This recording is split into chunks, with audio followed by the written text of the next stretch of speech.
Finding a strategy game on the Play Store is already pretty complicated. Now finding an offline strategy game on the Play Store, that's almost an impossible mission. But luckily you ended up on this channel, because today we're going to show you the 15 best mobile strategy games for Android. So drop that like and come with me. Let's start our list with the best one, at least in my opinion, and talk about War Legends.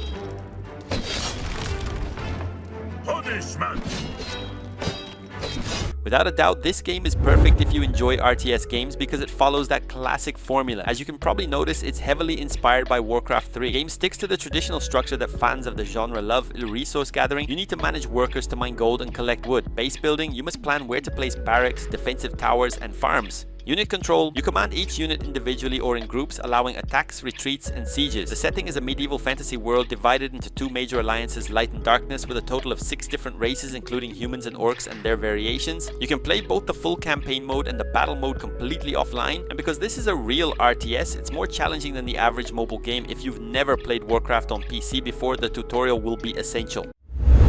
This game is basically a sandbox with many different game modes, and that's exactly what makes it so interesting. Let's talk about Viking Village. Nice. Come on, in the face. Who are these noobs then? What's this? Viking Village is a game that mixes real-time strategy RTS with base defense elements, tower defense, and even a touch of RP. The main goal is to build and protect your Viking village against nighttime invasions from knights, pirates, and other threats. From resource management to unit control, everything is in your hands and you need to think and act very quickly at all times. The game offers several different ways to play, which greatly increases its replay value. You can play a standard RTS mode or even a peaceful mode, focused purely on improving and learning the game mechanics. If you enjoy games where you can control each unit individually and watch your village grow visually, the first option, the RTS mode, is definitely the right choice. The Battle of Polytopia is often mentioned as one of the best strategy games for mobile devices. It's a 4X game, different from RTS titles, and now let's talk about it. The game is turn-based and takes place on a grid-based map made of squares. You start with a small city and a single warrior. Each turn you must explore, expand, extract, and exterminate. There are 16 tribes in total, each inspired by real-world cultures or fantasy themes: Vikings, Romans, Aztecs, and more. All tribes share the same technology tree, but each one starts with a different initial technology, which changes how you play from the very beginning. There are 4 game modes that use the same core gameplay, but introduce small differences. One example is Perfection mode, where in addition to defeating enemies, you must dominate the entire map in no more than 30 turns. The game comes with 4 free tribes. To play online or use more exotic tribes, you only need to make a one-time purchase. If you enjoy large-scale PvP battles and controlling huge numbers of characters, you need to know this game. Let's talk about Shadow of Empire PvP. Prepare for battle, man! Prepare for battle! The biggest standout feature of this title is the sheer number of units on screen. While most mobile games limit armies to just a few dozen soldiers, Shadow of Empire allows thousands of units to fight simultaneously on the battlefield in real time. The game offers civilizations with distinct characteristics and unique units. The main ones are Land of Stone and Kingdom of Knights, but there are also different race branches with varied attributes. The economy follows a classic formula. You need to extract resources from the map to sustain your army and send your troops into battle. Simple and straightforward. It focuses more on combat tactics than on complex political management, making it a bit more accessible than games like the Battle of Polytopia, for example. To be honest, this is one of the most famous games on our list, even though it's the one I like the least. Still, it definitely deserves a recommendation. Let's talk about Rusted Warfare. 50% faster production. So basically I'm gonna have a 150% production upgrade. I also want to make a massive naval production. Rusted Warfare goes in the opposite direction. It fully embraces the aesthetic and mechanics of classic 90s RTS games like Total Annihilation and Command & Conquer. Unlike most modern mobile games, Rusted Warfare has no microtransactions, no ads, and doesn't require an internet connection for single player. It's basically the perfect little RTS. The game covers every type of battlefield at once with naval units, while you're also controlling soldiers, tanks, and helicopters at the same time. The main reason Rusted Warfare is still a success in 2025 is its modding community. The game is incredibly easy to modify, and there are thousands of free mods that can completely transform the experience. As simple as this game may seem, it manages to be extremely well made and genuinely fun to play. Let's talk about RTS Siege Up.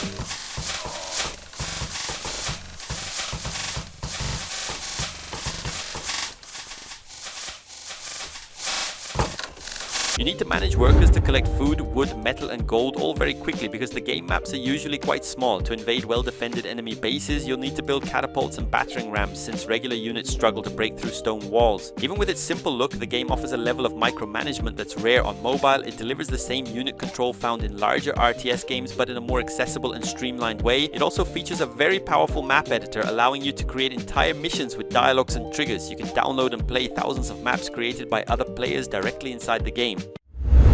The only strategy port I know that came from PC to mobile and incredibly didn't lose any quality. Let's talk about NORTHGARD. NORTHGARD is slower paced and heavily focused on resource management and survival.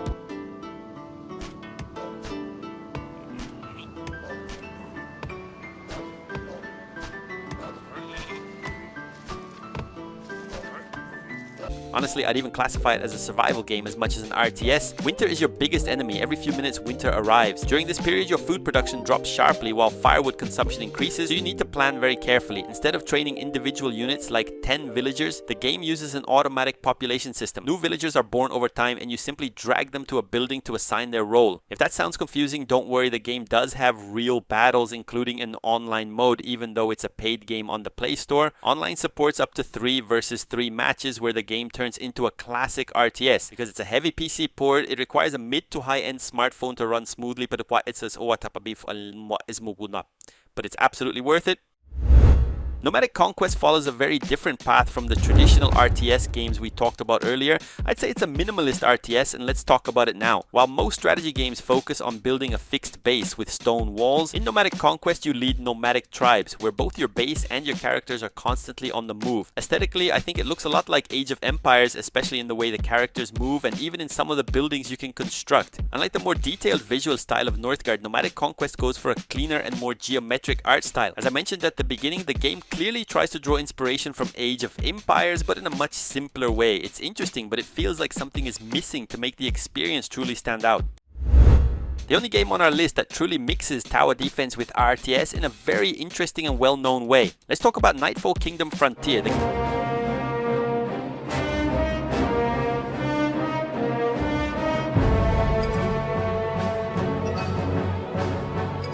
game is divided into 2 very distinct phases, and they completely define the pace of each match. Day phase. This is the moment of peace. You use the gold you've accumulated to build walls, archer towers, barracks and houses, those sound farms.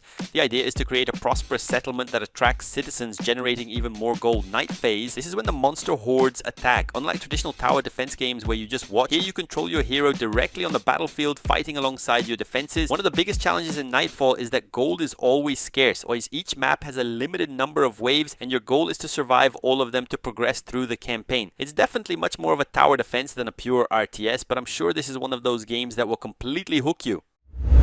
I honestly don't know which category to place this game in. I just know it features massive battles and it's definitely a strategy game. Let's talk about Mini Warriors Reborn.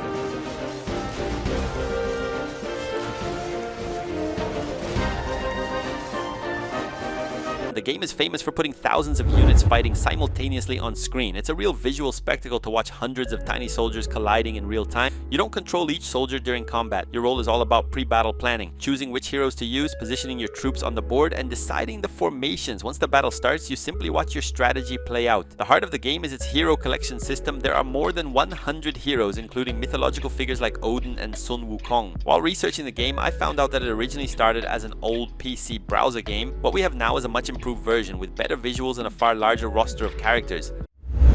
Magic War 3v3 RTS is a title that aims to bring back the essence of classic PC real-time strategy games, and let's talk about it now.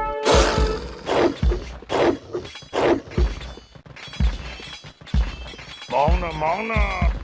Unlike many RTS games that focus on 1v1 duels, this game was designed around team cooperation. The 3 versus 3 matches require players to divide responsibilities. While one player may focus on an aggressive economy to supply resources, another can focus on defense, and the third can build a fast attack arm. The map design encourages constant confrontations, preventing matches from dragging on for too long. Even though the main focus is online 3 versus 3 multiplayer, the game also includes a campaign mode that works as an excellent tutorial to learn the strengths and mechanics of each race, plus a training map you can play anytime on your own.